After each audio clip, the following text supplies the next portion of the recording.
तो देखिए मेरे प्यारे दोस्तों और मेरे प्यारे विद्यार्थियों, तो मैं एक और छोटा सा टॉपिक लेकर आया हूँ जिसका नाम है प्रमुख देशों के राष्ट्रीय खेल।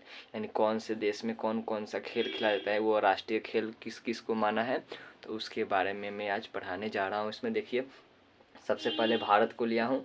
तो देखिए भारत का राष्ट्रीय खेल क्या है, तो हॉकी है। ठीक है, भारत का राष्ट्रीय खेल हॉकी है। उसके बाद पाकिस्तान लिया हूँ।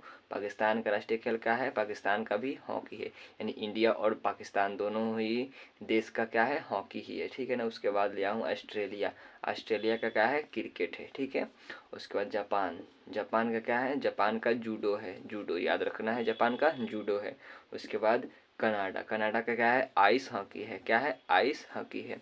ठीक है। उसके बाद देखिए छठा नंबर है रूस। रूस का क्या है, फुटबॉल है या शतरंज, ये दोनों है। ठीक है ना, फुटबॉल या शतरंज दोनों है। उसके बाद देखिए चीन का लिया। चीन का क्या है, टेबल टेनिस से। क्या है, टेबल टेनिस से, याद रखना है। और 8 नंबर देखिए इंडोनेशिया। इंडोनेशिया का क्या है आपको, बैडमिंटन है। बैडमिंटन है। ठीक है ना। उसके बाद 9 नंबर इंग्लैंड का क्या है, तो इंग्लैंड का भी क्रिकेट ही है। ठीक है। उसके बाद देखिए स्पेन का। स्पेन का क्या है, स्पेन का बुल फाइटिंग, यानी सांडों से लड़ा जाता है, यहाँ पर बुल फाइटिंग है। ठीक है। और आगे देखिए 11 नंबर देखिए स्कॉटलैंड। स्कॉटलैंड का क्या है, तो रग्बी फुटबॉल है। क्या है, रग्बी फुटबॉल है। उसके बाद देखिए 12 नंबर ब्राज़ील। ब्राज़ील का क्या है, ब्राज़ील का भी फुटबॉल है। ठीक है। और उसके बाद देखिए 13 नंबर का है फ्रांस। फ्रांस है, फ्रांस का क्या है, फुटबॉल भी है। फ्रांस का भी, ब्राज़ील और फ्रांस का दोनों का फुटबॉल है। उसका 14 नंबर का है भूटान। भूटान का क्या है, तीरंदाजी, यानी तीरंदाजी बहुत ज़्यादा यहाँ पर खेलता है, इसीलिए राष्ट्रीय खेल क्या है, भूटान का राष्ट्रीय खेल तीरंदाजी है। 15 श्रीलंका। श्रीलंका क्या है, वॉलीबॉल है। ठीक है, वॉलीबॉल है।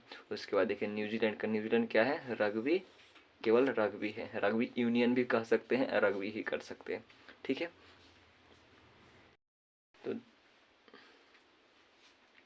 तो देखिए प्रत्येक खेल में खिलाड़ियों की संख्या, कौन कौन से खेल में कौन कौन से खिलाड़ी होते हैं, अब उसके बारे में बता रहा हूँ। देखिए हॉकी। हॉकी में कितने प्लेयर होते हैं, तो 11 होते हैं। कितने, 11 होते हैं। उसके बाद क्रिकेट। क्रिकेट में कितने होते हैं, क्रिकेट में भी 11 होते हैं। उसके बाद फुटबॉल। फुटबॉल में भी कितने होते हैं, 11, यानी एक साइड 11 खिलाड़ी होते हैं, दोनों साइड ये 22 को हो जाए, दोनों साइड 22 को, दोनों साइड 22 को हो जाएगी। ठीक है ना। तो एक साइड के केवल 11 खिलाड़ी होते हैं। ठीक है। उसके बाद देखिए 4 नंबर रग्बी फुटबॉल। क्या है, रग्बी फुटबॉल। इसमें कितने होते हैं, एक साइड 15 खिलाड़ी, इन दोनों में 30 हो जाते हैं। उसके बाद देखिए 5 नंबर बास्केटबॉल। कौन है, बास्केटबॉल है। इसमें भी कितने खिलाड़ी होते हैं, 5 खिलाड़ी होते हैं एक साइड। ठीक है ना। और दोनों साइड कितना हो जाएगा, 10 हो जाएगा। उसके बाद 6 नंबर कबड्डी। कबड्डी है, इसमें एक साइड कितने खिलाड़ी होते हैं, 7 होते हैं, दोनों साइड 14 हो जाते हैं। इसमें 10 हो जाते हैं, इसमें 30 हो जाते हैं। ठीक है ना। उसके बाद देखिए 7 में पोलो है। पोलो में कितने होते हैं, 4 होते हैं, एक साइड 4, तो दोनों साइड कितना हो जाएगा, 8 हो जाएगा। ठीक है। उसके बाद देखिए टेनिस। टेनिस में कितने होते हैं, एक होते हैं या 2 होते हैं, एक या 2 टेनिस में हो सकते हैं। ठीक है ना। एक दीवार पर मारने वाला टेनिस होता है, एक दोनों तरफ से मारने वाला टेनिस होता है। ठीक है ना। तो उसके बाद देखिए बैडमिंटन है। बैडमिंटन क्या है, बैडमिंटन में भी एक या 2 हो सकते हैं। ठीक है। उसके बाद 10 नंबर देखिए बेसबॉल। बेसबॉल में भी 9 खिलाड़ी होते हैं, दोनों साइड 18 हो जाएंगे। उसके बाद 11 नंबर है वाटर पोलो।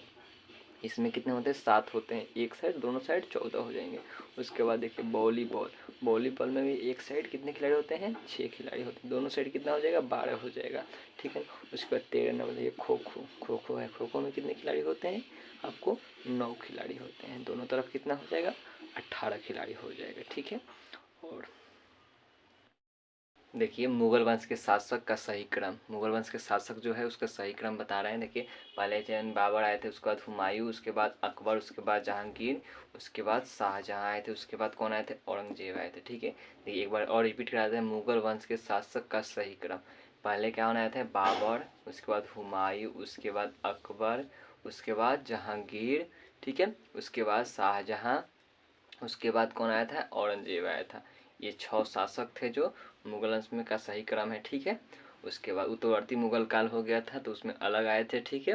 तो मुगल वंश के शासक के काल, ठीक है ना, मुगल वंश के शासक का जो काल, ये मुगल वंश के शासक का काल जो है वो बताने जा रहे हैं। देखिए बाबर, सबसे पहले बाबर आए थे, तो बाबर का काल कब से कब था, 1526 से 1530 तक था। कब तक था बाबर का, 1526 से 1530 तक था। उसके बाद कौन आया, हुमायूं आया। हुमायूं का प्रथम काल, देखिए हुमायूं 2 बार बना है, एक प्रथम काल हुआ है, एक द्वितीय काल हुआ है, ठीक है। तो हुमायूं का प्रथम काल जो था 1530 से 1540 तक था, ठीक है। उसके बाद देखिए इसमें मुगल वंश के शासक शेरशाह नहीं है, लेकिन लिखवा दिया हूँ इसमें कि आपको पता चल सके। देखिए शेरशाह का काल, इसमें शेरशाह आ गए थे, हुमायूं को हरा कर विजय किए थे 1540 से 1545 तक ये आ गए थे शेरशाह, ठीक है। उसके बाद 4 नंबर देखिए हुमायूं का दूसरा काल। हुमायूं का दूसरा काल कब आया था, 1555 से 1556 तक आया था, यानी 1 साल के लिए आया था। उसके बाद अकबर, अकबर का काल 1556 से 1605 तक था। अकबर का कब से कब तक था, अकबर का 1556 से 1605 तक था। उसके बाद कौन आया, जहांगीर आया। जहांगीर का 1605 से 1627 तक था। बाबर का 1526 से 1530। हुमायूं का प्रथम काल 1530 से 1540। शेरशाह का शासनकाल 1540 से 1545। हुमायूं का दूसरा काल कब था, 1555 से 1556। अकबर का 1556 से 1605। जहांगीर का 1605 से 1627, ठीक है। तो इसको बहुत ही इम्पोर्टेंट है, वीवीआई है, इसको अच्छा से याद करना है। ये भी वीवीआई है, सभी एग्जाम पूछ देता है, क्रम पूछ देता है, क्रम सजाइए, ठीक है।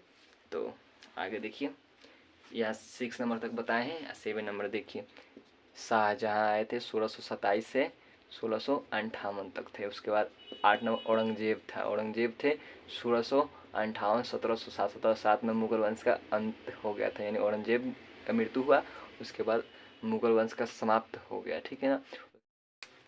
देखिए मुगल वंश के शासक एवं मकबरा के बारे में बता रहे हैं। देखिए पहले आया था बाबर। बाबर का कहाँ था, काबुल था। उसके बाद हुमायूं आया। हुमायूं का दिल्ली में था मकबरा, ठीक है ना। उसके बाद 3 नंबर शेरशाह। शेरशाह का सासाराम बिहार में है।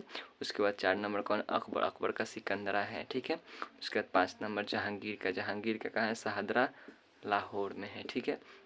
उसके बाद 6 नंबर का है शाहजहाँ। शाहजहाँ का कहाँ है, आगरा में है। उसके बाद 7 नंबर औरंगजेब, इसका औरंगाबाद, ये दौलताबाद भी कहते हैं, महाराष्ट्र में है, ठीक है ना। बाबर का काबुल। हुमायूं का दिल्ली। शेरशाह का सासाराम। अकबर का सिकंदरा। जहांगीर का शाहदरा या लाहौर कह सकते हैं, ठीक है। उसके बाद शाहजहाँ का कहाँ है, आगरा में है। औरंगजेब का औरंगाबाद महाराष्ट्र में। तो ये बहुत ही इंपॉर्टेंट है, मुगल वंश के शासक का मकबरा। उसके बाद मुगल वंश के जो है आपको शासक काल।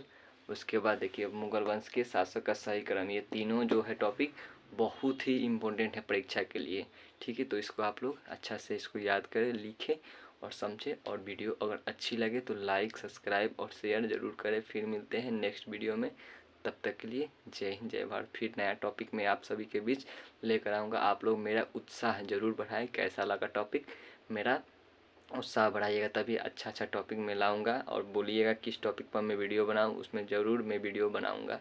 Thank you so much, bye bye. Comment अच्छा अच्छा करें और लाइक सब्सक्राइब शेयर ज़रूर करना।